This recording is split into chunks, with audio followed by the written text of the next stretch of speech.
Let's say China. China. China. China.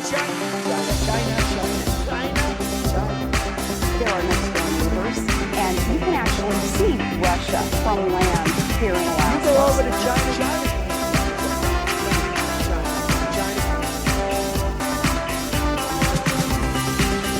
I did not have sexual relations with that woman.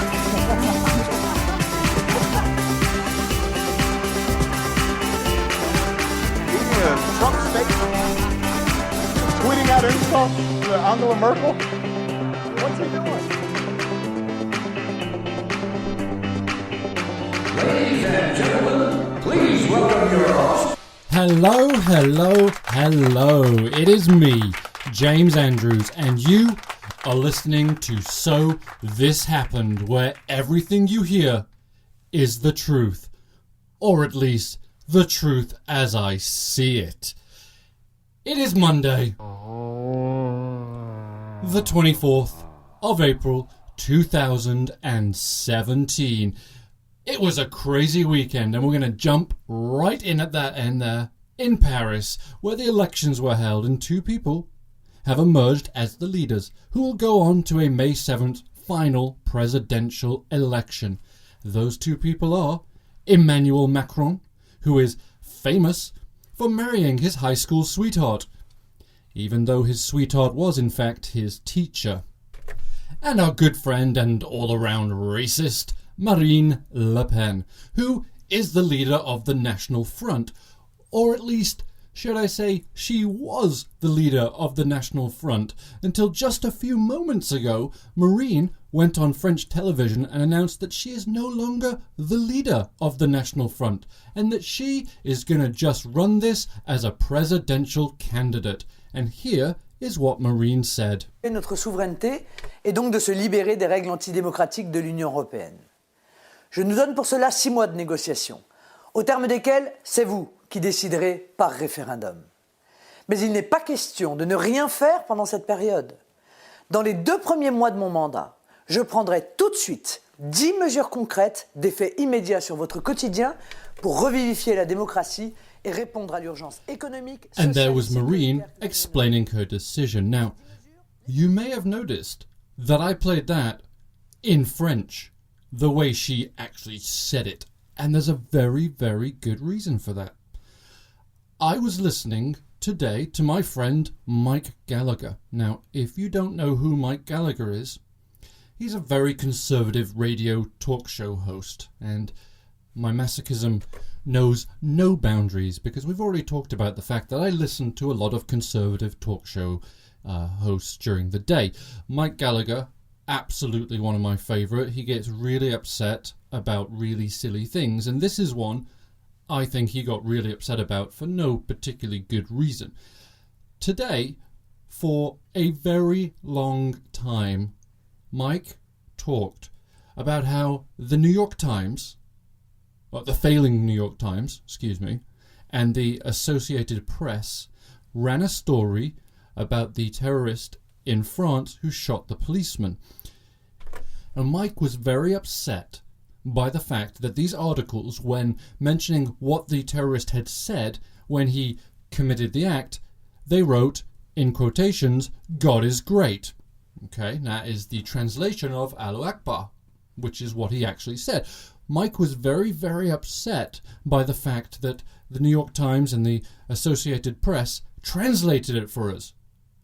What, blah. And that's what he was doing. Very upset. And I just want to set the record straight here. As a newspaper, whether, you're the New York Times, the Associated Press, or a little local newspaper in the town you live in, when somebody speaks in a foreign language, generally speaking, they're not going to write out the entire sentence in a foreign language. They're going to translate it to English. It's just what is done. Now, Mike was arguing, but he's a terrorist. We all know what Allahu Akbar means. Well, you know what it means, Mike. I know what it means. A lot of people do know what it means. But there are probably some people who don't know what that means. So all they did was translate it into English. And so from now on, so that I will never be called a liar by people like Mike Gallagher or many of the people that were calling in and on his show and agreeing with him. You will never be able to accuse me of lying. I'm not lying. I just presented Marie Le Pen exactly as she sounded, and you have no fucking idea what she said, but at least I'm staying honest. And you know, I like being honest. And speaking of being honest, I'm going to turn to my punching bag. No, not Eric Trump, but actually today's punching bag is Donald Trump Jr., Donnie. On Earth Day, of all days, Don E. decided that he would go and hunt prairie dogs in Montana. Those little cute fuzzy things. It was sort of like a whack-a-mole game. They popped up and shot them. You're a twat, Donnie. I have nothing else to say, you know. I mean, you still probably loved a little bit more than Eric, but not as much as Ivanka, because you don't have an office in the White House, do you? I'm really childish today. It's like Monday Childish Day, but I'm having fun with it. I really am having fun with it. So, you're a twat. And keeping it in the family, Donald Trump, in a live stream with the International Space Station, said that he would like to put a man on Mars before the end of his first term, or failing that, his second term. Well, I actually have a suggestion for what man that could be. Can anybody guess who? And now, bringing it back down to earth, let's talk about the Mexican Wall. This is the Mexican Wall that Donald Trump talked about a lot. The Mexicans will pay for it. The Mexicans will pay for it.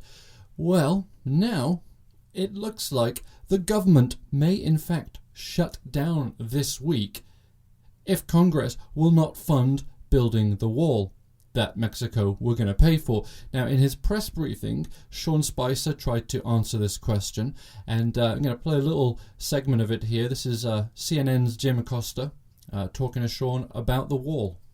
On the wall, why is there even a discussion about shutting down the government over paying for the wall? Isn't Mexico supposed to pay for the wall? Well, I think, Jim, the president has made very clear that initially we needed to get the funding going, and there's be several mechanisms to make sure that that happens. That funding piece will happen in due time. Alexis. That is a promise that the I president understand made that. during the campaign It time. is, no, but he also Mexico would pay for the wall. Right. And now we're having a discussion that the No, government we- might shut down over the wall. Who's going to pay for it? Right. You know? So a couple things. One, as I pointed out to Jonathan, we feel very confident the government's not going to shut down. Number two is I think the president has been very clear in the past about the fact that, and this is not a new thing, he talked about this, that in order to get the ball rolling on border security and the wall, that he was going to have to use the current appropriations process, but he would make sure that that promise would be kept as far as the payment of it. And there's Sean defending the Trump administration again. Now, he said there that Donald Trump said, well, maybe we would have to pay for the wall, but if I remember rightly, I think Donald Trump always said that Mexico would pay for the wall. Well, let's find out. We will build a great wall along the southern border. And Mexico will pay for the wall. And there he is. Well, just in case we need further evidence, here's Donald Trump at the presidential debate. The former president of Mexico, Vicente Fox, he said today, and I'm quoting him, he said, "I'm not going to pay for that, quote, effing wall." So if you don't get an actual check from the Mexican government for $8 or $10 or $12 billion, whatever it will cost, how are you going to make them pay for the wall? I will, and the wall just got 10 feet taller, believe me. It's got 10 feet taller. Oh, well, there it is. We don't have to worry. Mexico are, in fact, going to pay for the wall. And in other news, Barack and Michelle Obama have returned to public life today. They were at the University of Chicago giving a speech that was very well received by everybody there.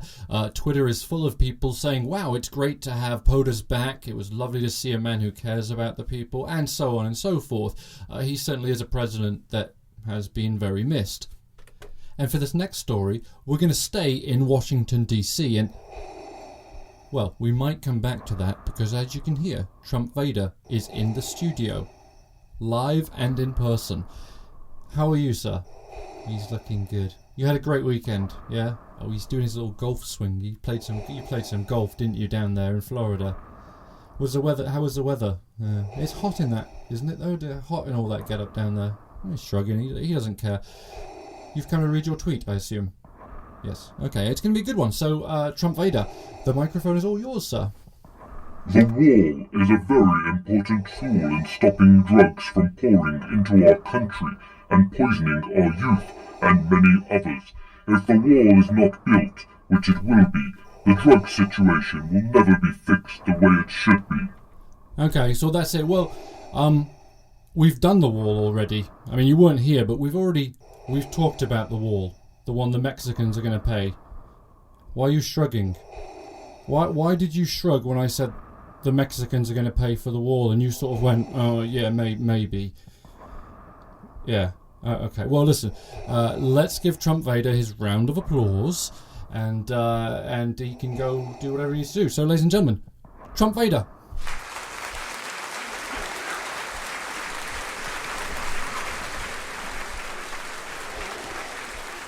That was really lovely. He enjoyed that. No, he really, really enjoyed that. He loves his round of applause. He really does. He absolutely loves it. Now, Trump Vader brings up an interesting point there about the drugs coming from the Mexican border. Now, admittedly, a lot of drugs do come across the Mexican border into the US. But it should also be noted that over the last 5 to 7 years, the amount of drugs coming across the border has decreased significantly. There is a lot less drugs coming from Mexico now than there was in, say, 2011. And the Trump administration has been very quick to point out that since Donald Trump took office, the illegal crossings into the border have decreased massively. And, you know, whether this is just so he has something that he can say, I did in 100 days. Look, I did that. I didn't get healthcare. I didn't do tax reform. But, there are less people coming into America. Yeah. What do you think about that? Well, maybe they just don't like you. Maybe that's why they're not coming here. But it begs the question, if there are no people, if the numbers are down significantly, why do we need to build a wall, right? I mean, if they've already got the message, then what's the point of building a wall and spending billions and billions of dollars on a wall? It's not going to do any good because, you can fly over walls, you can go under. I mean, there's so many ways to get around a wall. And as someone very wise once said that people don't just build a wall to keep people out, they also build a wall to keep people in. Yeah, that's a deep thought, isn't it? Gosh. And finally, an old man fight. Yes, that's right, old peacenik David Crosby and old redneck Ted Nugent are at odds with each other. They've been fighting back and forward amongst themselves with political views, Ted being a little bit to the right and David being a little bit to the left. They've not been I'm sorry, but the sound effect, this doesn't sound like this sounds like two old men having sex. This doesn't sound like it doesn't sound like a fight. Okay. Well, anyway, Ted Nugent and David Crosby are either having sex with each other or they're having a fight because they have differing political views. It's one of those Twitter fights. Anyway, we are out of time. Thank you so much for listening. You can always follow me on Twitter at SoThisHappen. And if you like what we're doing, please subscribe on whatever you're listening to, iTunes, Google Play, wherever it is. And if you really like me, write a little review, give me a 5-star review. Anything below a 5-star review will be, well, just not appreciated. Anyway, listen, it's been Monday, it's been a day. Tomorrow is Tuesday, worst day of the week, but we will get through it. And I will chat with you tomorrow. Have fun. China, China, China, China, China, China, China.